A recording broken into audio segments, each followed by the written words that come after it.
Hello दोस्तों, मैं जी स्वागत करता हूं आपके अपने चैनल जीत फूडी पर। आज के इस वीडियो में देखेंगे लघुत्तरीय प्रश्न इकाई 3 के अपन लघुत्तरीय प्रश्नों को देखने वाले हैं। इससे पहले वाली वीडियो आपने नहीं देखी है तो डिस्क्रिप्शन में आपको लिंक मिल जाएगी, वहां से जाकर आप इसको देख सकते हैं। जिसमें पहला प्रश्न होने वाला है, गद्य साहित्य से आप क्या आशय है, लिखिए। उत्तर अपना, एक ऐसी रचना जो छंद, ताल, लय, तुकबंदी से मुक्त तथा विचारपूर्ण हो उसे गद्य कहते हैं तथा इसमें लिखा गया साहित्य गद्य साहित्य कहलाता। क्या कहलाता है? गद्य साहित्य कहलाता। ओके। अगर आपने अभी तक पीडीएफ फाइल डाउनलोड नहीं की है तो आप मुझे इंस्टाग्राम पे फॉलो कर सकते हैं। मेरे इंस्टाग्राम आईडी का नाम है जितेंद्र0606। यहाँ पर जाकर आप मुझे फॉलो कर सकते हो, इसकी पीडीएफ फाइल ले सकते हैं। अगला क्वेश्चन क्या है, गद्य की गौण विधाओं के बारे में लिखिए। गद्य की गौण विधाएं कौन कौन सी है? नाटक, उपन्यास, एकांकी, कहानी, निबंध और आलोचना। अगला क्वेश्चन है क्वेश्चन नंबर 3, गद्य की प्रमुख विधाओं के नाम लिखिए। गद्य की गौण विधाएं इस प्रकार हैं, जैसे रिपोर्टाज, यात्रा वृत्तांत, रेखाचित्र, संस्मरण, डायरी, जीवनी और साक्षात पत्र, साहित्य, लघु संख्या। ठीक है ना। ये थोड़ी क्वेश्चन गड़बड़ हो गया। प्रश्न क्रमांक जो 2 का उत्तर है, ये 3 का उत्तर है और ये 2 का उत्तर है। गद्य की गौण विधाओं के लिखिए। गद्य की गौण विधाएं इस प्रकार है, जैसे रिपोर्टाज, यात्रा वृत्तांत, रेखाचित्र, संस्मरण, डायरी और जीवनी, साक्षात पत्र और साहित्य। ठीक है ना। और गद्य की प्रमुख विधाएं, गद्य की प्रमुख विधाएं ये है नाटक, उपन्यास, एकांकी, कहानी, निबंध। एक क्वेश्चन नंबर 3 का आंसर है, क्वेश्चन नंबर 2 का आंसर है। इसको थोड़ा ऊपर नीचे कर लेना। ओके, आगे चलिए।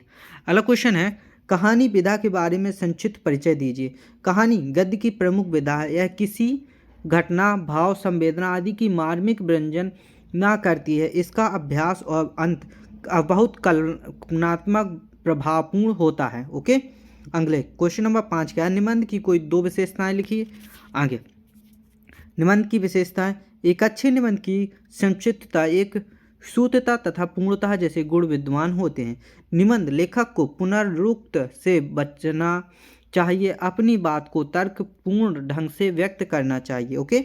प्रश्न क्रमांक 6, गद्य की विधाओं का सामान्य परिचय लिखिए। गद्य की विधाएं अनेक विधाएं रूप हैं जो निम्नलिखित हैं। कौन कौन सी हैं? जैसे निबंध, नाटक, एकांकी, उपन्यास, कहानी, जीवनी, आलोचना, संस्मरण, रेखाचित्र, रिपोर्टाज, गद्य का आत्मकथा, डायरी, पत्र, साहित्य, यात्रा वृत्तांत और भेंट वार्ता। ओके, आगे चलिए। क्वेश्चन नंबर 7 क्या है अपना, यात्रा वृत्तांत के बारे में लिखिए। यात्रा वृत्तांत वह विधा है जिसमें लेखक किसी विशेष स्थल की यात्रा का ऐसा सजीव वर्णन करता है कि पाठक पढ़कर ही ऐसा अनुभव करने लगे जैसे उसी स्थान के सारे दृश्य स्वयं देख रहा हो। ओके, आगे क्वेश्चन नंबर 8 क्या है, व्यंग्य विधा का परिचय लिखिए। व्यंग्य एक साहित्य विधा है जिसके माध्यम से व्यंग्यकार जीवन की विसंगतियों को, खोखलेपन को दुनिया के सामने उजागर करता है। उत्तर क्वेश्चन नंबर 9 क्या है, एकांकी की कोई 2 विशेषताएं लिखिए। एकांकी की 2 विशेषताएं लिखेंगे अपन।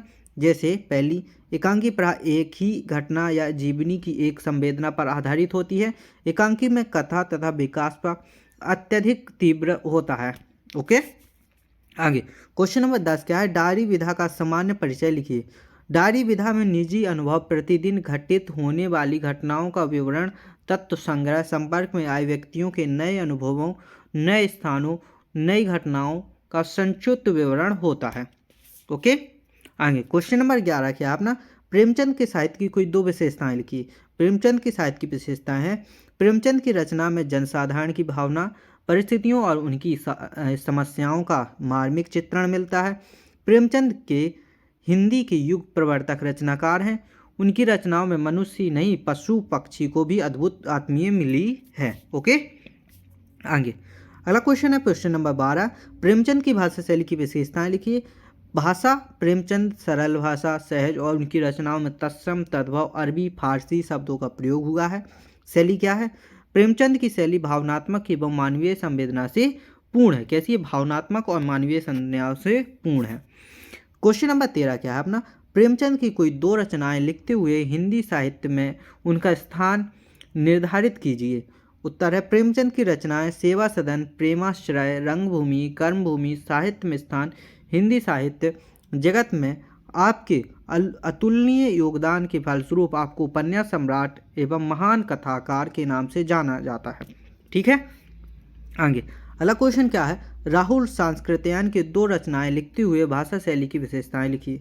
उत्तर, राहुल सांस्कृत्यायन की रचनाएं मेरी जीवन यात्रा, धुमक्कड़ शास्त्र, दिमागी गुलामी। भाषा शैली क्या है, राहुल सांस्कृत्यायन ने व्यवहारिक खड़ी बोली में साहित्य सृज किया, उनकी भाषा सरल सुबोध प्रभावपूर्ण है। राहुल सांस्कृत्यायन के विषय तथा भाव के अनुरूप वर्णनात्मक तथा विवेचनात्मक व्यंग्यात्मक शैली का प्रयोग किया है। ठीक है ना। आगे क्वेश्चन नंबर 15 क्या है, हरिशंकर परसाई की दो रचनाएं लिखते हुए उनकी भाषा शैली की विशेषताएं लिखी। रचनाएं कौन कौन सी हैं, भूत के पाँव पीछे, हंसते हैं रोते हैं। परसाई जी ने अपनी रचनाओं में सामान्य बोलचाल भाषा, मुहावरे एवं लोककृतियों का प्रयोग किया। शैली क्या है, परसाई जी की रचनाओं में व्यंग्यात्मक, संवाद, वर्णनात्मक, भावनात्मक शैली प्रधानता है। ओके, आगे क्वेश्चन नंबर 16 क्या है, हरिशंकर परसाई का आधुनिक हिंदी साहित्य में स्थान निर्धारित कीजिए। तो हरिशंकर परसाई ने समाज, राष्ट्र तथा मानव हित को ध्यान में रखकर जो रचनाएं व्यंग्य किए हैं वे अनुपम हैं। अनोखे अंदाज में व्यंग्य करने वाले हरिशंकर परसाई का हिंदी साहित्य में विशेष स्थान है। ओके, क्वेश्चन नंबर 17 क्या है, महादेवी वर्मा की दो रचनाएं एवं उनकी हिंदी साहित्य में स्थान लिखिए। महादेवी वर्मा की रचनाएं निहार, नीरजा, रश्मि, यामा हिंदी साहित्य में स्थान। महादेवी वर्मा अपने साहित्यिक व्यक्तित्व एवं अद्वितीय कृतित्व के आधार पर हिंदी साहित्य के आकाश में गरिमामय पद ध्रुव तारे की भांति अटल है। आगे क्वेश्चन नंबर 18, महादेवी वर्मा की भाषा शैली की विशेषताएं लिखिए। भाषा, महादेवी जी की भाषा मधुर, कोमल, प्रभावपूर्ण, सरल। उनकी रचनाएं में संस्कृत मिश्रित खड़ी बोली का प्रयोग मिलता है। कैसा मिलता है, खड़ी बोली का प्रयोग मिलता है। क्वेश्चन नंबर 19 क्या है, काजी हौज कैद पशुओं की हाजिरी क्यों ली जाती है। काजी हौज में कैद पशुओं की हाजिरी सही संख्या की जानकारी के लिए ली जाती है ताकि कोई जानवर कैद से भाग न जाए, तुरंत पता लगाया जा सके। क्वेश्चन नंबर 20 क्या है अपना, छोटी बच्ची को बैलों के प्रति प्रेम क्यों उमड़ गया। आगे, सौतेली माँ मरने से दुखी छोटी बच्चे पर बैलों ने अत्याचार देखा तो उनके प्रति मन में प्रेम उमड़ आया। ठीक है ना, तो जानवरों को भी प्रेम होता है। किन घटनाओं से पता चलता है कि हीरा और मोती में गहरी दोस्ती थी। हीरा और मोती आमने सामने या आसपास बैठकर मूक भाषा में विचारों का आदान प्रदान करते थे। एक चारा खाता तो दूसरा भी खाने लगता, एक खाना बंद करने पर दूसरा भी बंद कर देता। हल या गाड़ी में चलते समय एक का चाहता कि उस पर ज़्यादा वजन आए। इस तरह अनेक घटनाएं हैं जिनके हीरा मोती की गहरी दोस्ती का पता चलता है। ओके, अगला क्वेश्चन नंबर 22, प्रेमचंद की कोई दो कहानियों के नाम लिखी। कहानी पंच परमेश्वर नामक और नमक का दरोगा और कफन और पूस की रात। यहाँ पर 2 की जगह 4 लिख दी हैं अपन ने, उनमें से कोई भी याद कर लेंगे।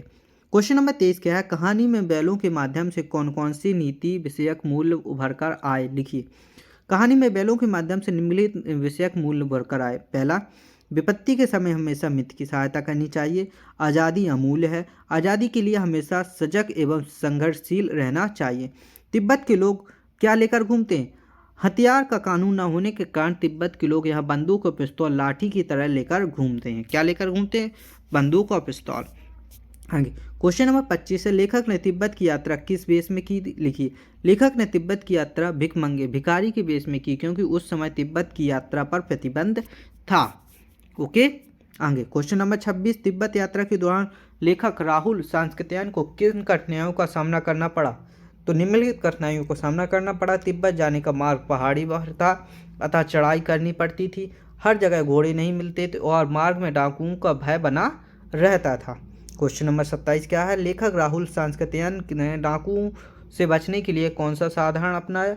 लेखक राहुल सांस्कृत्यायन ने डाकुओं से बचने के लिए अपनी वास्तविक पहचान छुपा भिखमंगे का वेश धारण कर लिया। क्या कर लिया, भिखमंगे का वेश धारण कर लिया।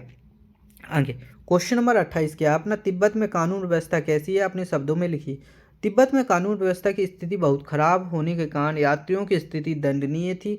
पिस्तौल और बंदूक का उपयोग लाठी के स्थान पर किया जाता था। यहाँ की सरकार खुफिया विभाग और पुलिस पर ज़्यादा खर्च नहीं करती।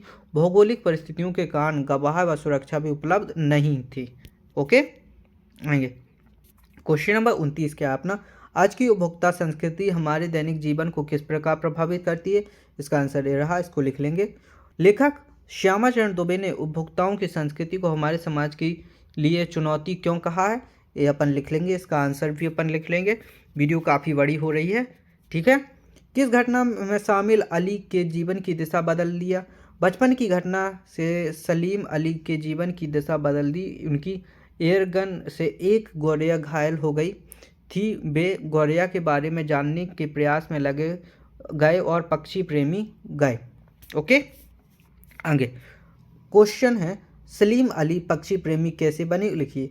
सलीम अली एयरगन से एक गौरैया घायल हो गई। गौरैया को देखकर उनका मन द्रवित हो गया। उनकी सेवा तथा उनके बारे में जानकारी प्राप्त में जुट गए।